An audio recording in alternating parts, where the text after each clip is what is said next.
Hello and welcome to the best football show. I'm your host, Brian Baldinger. Baldy's Breakdowns right here. You can get all of your Christmas gifts at baldysbreakdowns.com.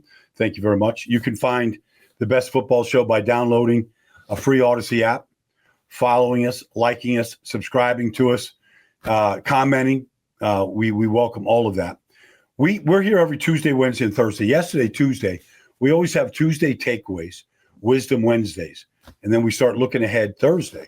But yesterday, a lot of us were all busy. We couldn't do Tuesday's takeaway. So I kind of want to do it today. And so I'm going to combine both programs today.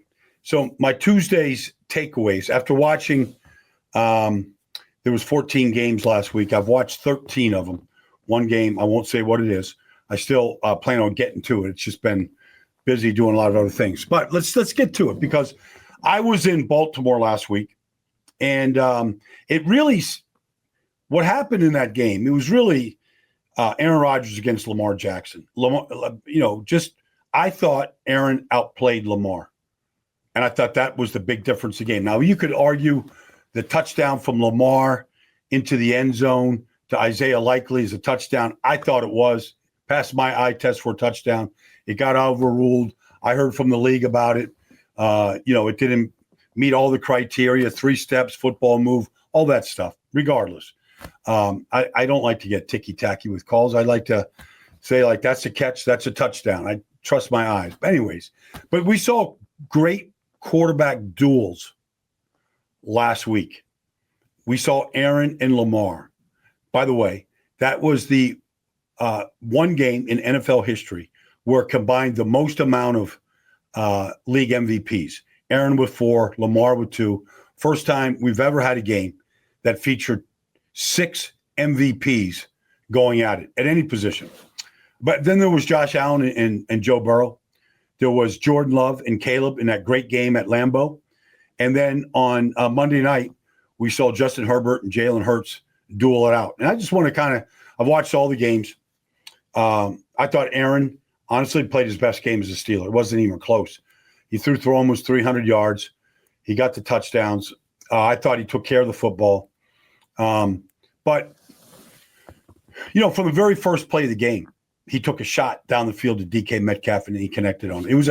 It was a great throw. It was against Marlon Humphrey, and DK gave himself enough real estate. Aaron dropped it over the outside shoulder, 52 yards. The Ravens are on the scoreboard. But he hit DK on 2 deep shots. One was on a scramble drill. He hit Calvin Austin on a deep shot. I thought Pittsburgh you could tell if it's the first play of the game, you could tell that that's a big part of the game plan is we're going to take our shots and we're going to flip field position. We're going to put ourselves in a position to score. And they did. And I didn't think Lamar did that very well to his receivers. Now, things happened. Lamar just has not been – the last month, it has not been great football for Lamar. Obviously, they've lost a few in a row now, 2 in a row. But he doesn't look like what easily could have been the MVP of the league a year ago. Now, is that the injuries? He doesn't look like he's running with a limp. It doesn't look like he's favoring a leg. He is just not making the splash Lamar Jackson plays that we're used to seeing. He's just not doing it. Now, is the offensive line very good? No, they're not great. Is the defense taking the ball away and giving them short fields? No, it's not. But we're used to seeing Lamar just being the best athlete on the field. And I don't think you could say that right now over the last month. He still does some amazing things, but not with the pace, the regularity, the jaw-dropping type, athletic ability, and just touch on a deep ball, whatever it is. We just haven't seen it.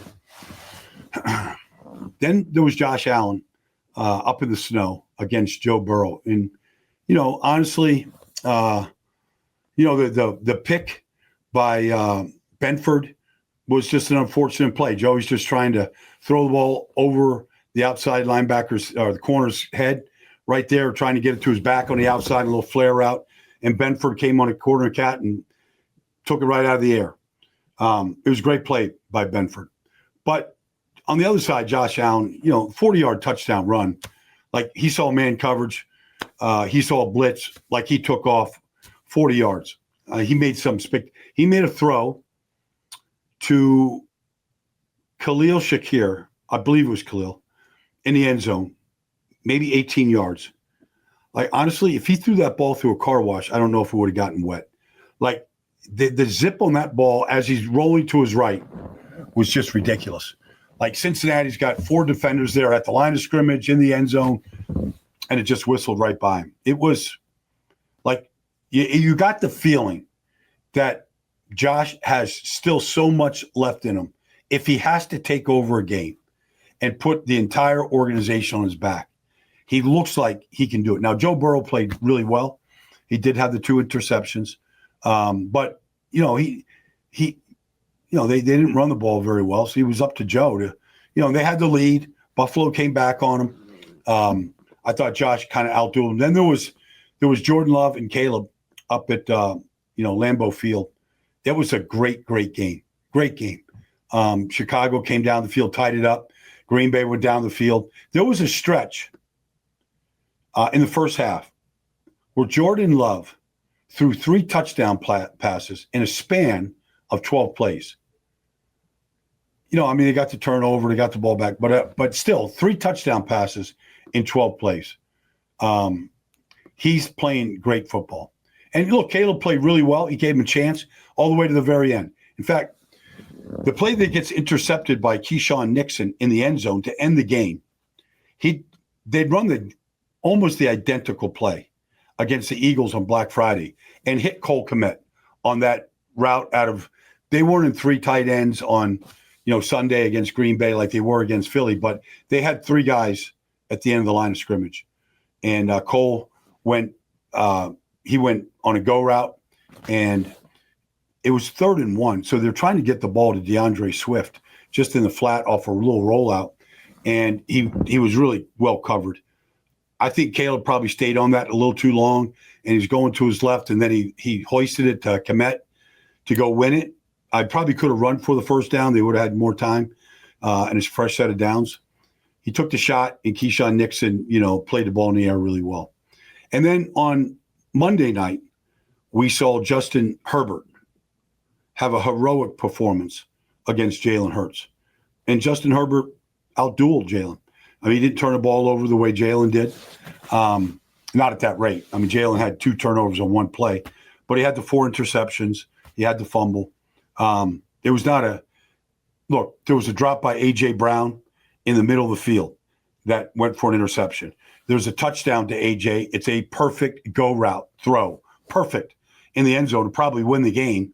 And Cam Hart, strips the ball out of AJ's hands, and it becomes a drop. The play at the end of the game in overtime to win it, he's throwing on the outside to Dotson, and honestly, they ran the exact same play at the end of the first half.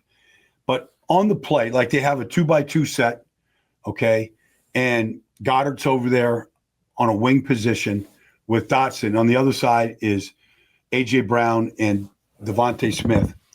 And the Chargers just played it different at the last play of the game. The first time they ran it, the exact same play, they threw it to Dallas Goedert. He got a first down, 11 yards down to the 2-yard line at the end of the first half. But at the end of the game, they played a zone coverage. So Cam Hart is a midpoint player. He's got to play the out by Goddard underneath, and he's got to play he's got to be able to expand to the corner cut by Dotson. And I thought, look, I don't want to I'm not here to bash Jalen Hurts. Like, I have a lot of respect for him. But that was a first down throw. It was 1st and 10. He didn't need to take that shot. Like, if it was, and usually he doesn't. If there's a chance that a defender can make a play in the ball, he usually doesn't throw it. He'll run, he'll take a sack, he'll throw it away, especially on early downs. I thought maybe because he had success in the first half for the play, and the Chargers didn't play man coverage, they played a zone on the interception. Maybe he forced it there. But Justin Herbert, just a heroic performance. He had 10 carries, 7 of them were just scrambles for 60 yards. Every time he fell to the ground, you could see him trying to protect that left wrist. that was just surgically repaired. Just a gutty, heroic performance. Didn't get the ball to his wide receivers much. Eagles played great defense. They held him to 5 field goals, opening score, touchdown. That was it. But that was a quarterback duel. I thought, as far as Wisdom Wednesday, defenses really stood out. Obviously, what Houston did was amazing, and what they continue to do to Kansas City, to go into Kansas City and just basically throttle them. Now, they had their drops and all that kind of stuff, and Mahomes was still heroic, but it's to the point right now. They are 7-0. The Houston Texans are 7-0 when they score 20 points or more.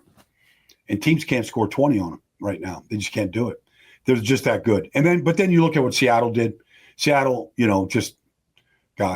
just took Atlanta apart. It was 6-6 at the half, and then they jumped all over with turnovers. Devin Witherspoon probably played the best game I've seen him ever play, and he's a great player. But he got the interception. He got the fumble recovery. He got a sack. He tipped the ball that got intercepted, and they just capitalized on it and just steamrolled Atlanta in the second half. You saw Miami, who win the 4th in a row, albeit against the Jets, but they didn't give up a score. Let me say it again. They gave up a punt return for a touchdown or kickoff return for a touchdown. They didn't give up a defensive score. Like, they shut the Jets out. They're playing very good. Now, they haven't played great teams. They're going to see Pittsburgh on Monday night. We'll find out a lot more about them, but they do look much better. The front looks good. The linebackers right now, Jordan Brooks and Terrell Dotson are playing great. I feel like Minka is, a box safety right now. He's not the free safety anymore, and I feel like he's enjoying the role. Rasul Douglas been a great pickup for them. We'll see that. So, and then, So I feel like those are teams that have really played some great defense. We're going to find out a lot more about them. And Jacksonville played great defense. Trevor Lawrence had a great game, but the defense is playing really well. They're taking the ball away. You look at you look at their middle linebacker. He's got 5 interceptions right now. Middle linebackers don't get 5 interceptions, so it's a real credit to Anthony Campanile. And then I thought the young quarterbacks played really well. Obviously, J.J. McCarthy probably played his best game. This past weekend, he played great. The Vikings played their best offensive game all year. So it was encouraging to see, but he got the ball out on 3rd downs. He ran when he had to, scored a touchdown, threw for 3. He played great. I thought Shador played great, threw the 3 touchdowns, ran. Did he run for a touchdown? I can't remember. But anyway, Shador threw for almost 400 yards. Had his best day as a pro. You can say it's against Tennessee. I don't care. Jeffrey Simmons was all over him. Nothing seemed to faze him. He seems to know where to go with the ball. He's not staring receivers down. He goes through progressions. He extends plays. But then on the other side, Cam Ward played well. And Tennessee got another win. And I've been saying this all year. I think Cam Ward plays well. He's thrown to Chim Dike and Ian Meyer and, to rookie tight ends. Like, it's very young. It's a young group. There's no veterans around him to really show him. He's played well. And then I thought that Tyler Shuck continues to play well. He played well the week before against Miami, lost at the very end, but he was a big part of them beating Tampa. He ran for the 2 touchdowns. Like, the guy can run. He's big. He's got a good arm. He's making good decisions. Tampa blitzed him. He handled it just fine. I thought Tyler Shuck played really, really well. So those are the young quarterbacks. But the Wisdom Wednesday, I want to get to December football. We saw some of it last week. We saw it, obviously we saw it in Cleveland. We saw it in Buffalo. We saw the snow. We saw the blizzard conditions. There's 4 games left. And everybody from Cincinnati to New England to Denver, everybody wants to get on a roll. But you got to be able to handle this weather. And as a guy that's played in conditions 26 below zero in Buffalo before, I've been out there in the elements. There's a couple things that you have to know. You've got to, and you have to factor. The kicking game gets affected. The wind, the cold, the ball travels differently. the wind, the field conditions for everybody. Losing your footing is no excuse. You've got to know what shoes to have on. Is the ground frozen? Is it mud like it was in Tampa last weekend? It wasn't rainy or cold. I mean, it wasn't cold, but it was rainy, and the field was getting torn up bad. Like December football fields usually aren't in very good shape. I played on a lot of painted fields in my day where the field was literally painted green. It was all dirt, like just painted dirt. You got to factor in the temperatures. I'm going to be in Kansas City this weekend. They say it's going to be 19 degrees. I've been in Kansas City when it's 19, and it feels like it's 5 with the wind. And you factor that if that's the case. Wind chill is going to be a factor. It limits the amount of explosive plays. Like it's just hard to gauge deep balls if it's windy outside. So that's a consideration. And then, like, I've seen games in the snow where I remember the snow game with Chip Kelly, the Eagles, when Detroit came. And to this day, Shady McCoy has the all-time record for rushing yards in a game in that conditions. It changes sometimes the way that you run the ball. Instead of just, combo blocking where guys can slip, trying to get traction and dig guys out, maybe it's angle blocking. Maybe where you just have to position a guy. You don't have to knock him off the ball. You just have to make sure he can't come through you, and you create holes that way. So sometimes it's those adjustments in conditions where it's snowing, this field's slippery, it's icy, all these kind of things. Like this is, it's one thing. Cold weather is one thing. All right. And that's a mental thing. Most guys can handle cold weather, but the wind, when it's windy outside, you can't hear. You got those 2 little ear holes, and unless you're turning your ear to whoever's talking, you can't hear it. So you might not hear things real well in the huddle or at the line of scrimmage. You got to turn your head to hear what the signal or the check or the audible is.